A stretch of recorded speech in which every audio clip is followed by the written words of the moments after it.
बाड़मेर जैसलमेर क्षेत्र में हत्तू देवी हत्याकांड के बारे में हर कोई सिर्फ और सिर्फ चर्चा कर रहा है और दोषियों को सजा कब मिलेगी। और इतने बड़े सवाल जो खड़े हो रहे हैं सिस्टम से लेकर प्रशासन से लेकर पूरे की पूरी पुलिस कार्यवाही पर, उसके बारे में कोई बात ही नहीं करना चाह रहा है। लेकिन संवाद आज इन सारे मुद्दों पर स्टेप बाय स्टेप बात करेगा।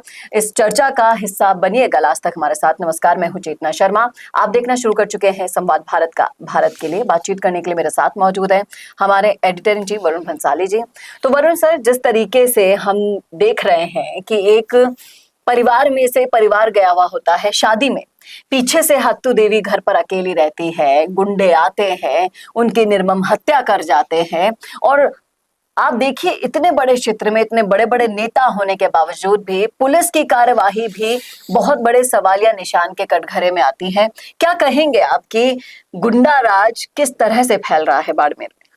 देखिए, बाड़मेर में जिसे अपनायत की भूमि कहा जाता था, बाड़मेर जैसलमेर बालोतरा के क्षेत्र को प्यार से सब लोग काम करते थे और उस क्षेत्र में क्राइम के बारे में कोई ज्यादा सोच भी नहीं सकता था।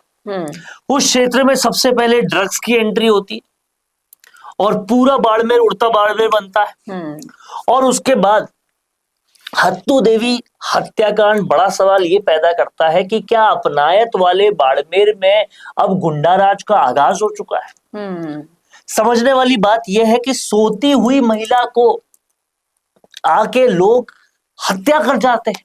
उनके परिवार के लोग शादी में गए हुए हैं और एक महिला जो सो रही है घर में, क्या बिगाड़ा होगा उसने किसी का कि आप रातों रात आकर उनकी हत्या कर देते हो। बाड़मेर जैसलमेर में यह होना अपने आप में बताता है कि क्या अपनायत वाली भूमि अब अपनायत वाली नहीं रही। क्या वो जगह, वो मरुधरा का स्थल जिसे लोग मानते थे कि यहां पर गर्मी भले ही तापमान में कितनी भी हो, आदमी के दिलों में ठंडक बहुत ज्यादा है, वहां पर अब इस किस्म की गुंडागर्दी होने लगी है। और गुंडागर्दी तो गुंडागर्दी, उससे निपटने के लिए पुलिस क्या कर रही जी। और कहीं ना कहीं पुलिस की कार्यवाही पर सवाल जो खड़े होते हैं वो तो हैं ही। आप देखिए, जो बाड़मेर जैसलमेर सांसद हैं वो कह रहे हैं कि वो अपनी तरफ से सवाल उठा रहे हैं। आपको नहीं लगता कि उनको कोई ना कोई स्टैंड लेना चाहिए इतने बड़े हत्याकांड पर? क्योंकि कहीं ना कहीं जिम्मेदारी प्रशासन की भी बन जाती है जब पुलिस सवालों के कटघरे में खड़ी हो जाती है इस मामले में संज्ञान लेने की। देखिए, बहुत सारे पॉइंट्स थे। उमेदवार राम बेनीवाल भी ये बात कह रहे हैं कि जेसीबी लाने वाले क्यों चुप है, क्या कोई साजिश है क्या इसके पीछे, अभी तक उसका खुलासा क्यों नहीं हुआ। और क्योंकि पुलिस एक स्टेट सब्जेक्ट है, इसके लिए भले ही सांसद उमेदवार राम बेनीवाल हो या हरीश चौधरी वहां पर बायतू में हो, ये सब लोग सवाल उठा रहे हैं कानून व्यवस्था पर। और कानून व्यवस्था पर सवाल उठाना बनता भी है। आप ये देखिए, राजस्थान को एज अ होल देखें तो हो क्या रहा है। एक तरफ अनिल भील पीट पीट के उनकी हत्या हो जाती है, कई देर तक तड़पते रहते हैं, उनको कोई बचाने वाला होता नहीं है, पता है किसने की है, फिर भी वो पकड़ा नहीं जा रहा। वहां पर सीआरपीसी की जो धाराएं हैं उसका अलग ही तरह से इस्तेमाल हो रहा है। वहां पे भी पुलिस के मिली भगत के कारण ही इस मामले में और सेम यहाँ पर भी रिजल्ट नहीं आया। बाड़मेर और बांसवाड़ा ये दोनों एक ही चतन से गुजर रहे हैं। अब समझने वाली बात यह है कि अगर बाड़मेर में इस कांड पर कोई खुलासा तेजी से नहीं हुआ, अगर इस कांड पर पुलिस ने तेजी से एक्शन नहीं लिया, अगर पुलिस का डर इस शुरू होने वाले गुंडाराज में शुरुआत में ही नहीं आया, तो ये गुंडाराज और बड़ा होता जाएगा और भयावह होता जाएगा और मारवाड़ की वो अपनायत गुंडई से पूरी तरह से ढक जाएगी। और ये जो चीजें हो रही है, इस पर एक्शन बहुत त्वरित गति से लेने की जरूरत है। लोग तो यहां तक कह रहे हैं कि क्या मारवाड़ की इन धराओं पर किसी किस्म का कोई काला साया आ गया क्या। पहले रिफाइनरी में आग लगती है, हत्तू देवी कांड होता है, लगातार ये सारी चीजें होती ही रहती है। राजनीतिक षड्यंत्र के दंश तो झेल ही रहे थे, छोटू सिंह रावणा भाटी के लिए कुछ करते हैं और भी बाकी सारी चीजें होती है।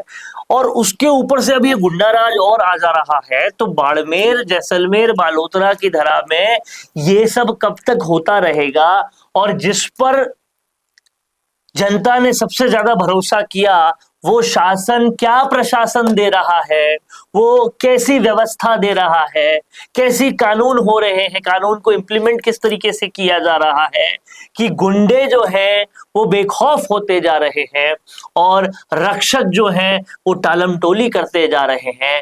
ये अगर चलता रहा तो फिर बाड़मेर, पहले तो उड़ता बाड़मेर हुआ था और अब कहीं ना कहीं डरा हुआ बाड़मेर हो जाएगा, क्योंकि गुंडा राज से आम जन डर जाएगा।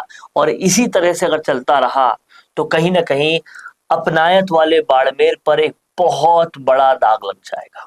क्या कहना है आपका इस मुद्दे पर? क्योंकि बहुत सारे मैंने सोशल मीडिया पर कमेंट्स भी देखे हैं कि इस मीडिया भी इस मुद्दे को प्रमुखता से नहीं उठा रहा है, लेकिन हम हमारा फर्ज निभा रहे हैं। लेकिन जो असली इस मामले में संज्ञान ले सकते हैं, कार्यवाही कर सकते हैं, अगर वो ही मिली भगत में लिप्त हैं, तो फिर क्या किया जा सकता है? हम तो सिर्फ और सिर्फ यही उम्मीद करते हैं कि जल्द से जल्द हत्तू देवी के हत्यारे पकड़े जाएं, इस अपराध से सबक मिले, अपराधियों को ऐसी सजा मिले जो कोई दोबारा इस ऐसे हत्याकांड को अंजाम ना दे सके। क्या कहना है आपका? रखिएगा राय जरूर कमेंट बॉक्स में। इन वीडियो को शेयर करना ना भूलेगा और ऐसे वीडियोस के लिए देखते रहिए संवाद भारत का, भारत के लिए। नमस्कार दोस्तों, अगर आप भी रियल एस्टेट में काम करते हैं तो हम आपके लिए लेकर आए हैं गुड न्यूज। आजकल के डिजिटल जमाने के अंदर आपकी प्रॉपर्टी का अच्छा वीडियो कंटेंट होना बहुत जरूरी है। तो हम यानी मिशी मीडिया सॉल्यूशंस आपको प्रोवाइड करवाते हैं एक हाई क्वालिटी कंटेंट वीडियो, जिसके अंदर हम प्रॉपर्टी से जुड़े हुए आसपास की प्राइम लोकेशन और उसकी कनेक्टिविटी को अच्छे से दिखाते हैं। कस्टमर आपकी वीडियो को सिर्फ देखे ही नहीं, आपको कांटेक्ट भी करे, जिससे कि आपकी डील क्लोज होने की पॉसिबिलिटीज बढ़ जाती है। तो कांटेक्ट करो आज ही स्क्रीन पर दिए गए नंबर्स पर।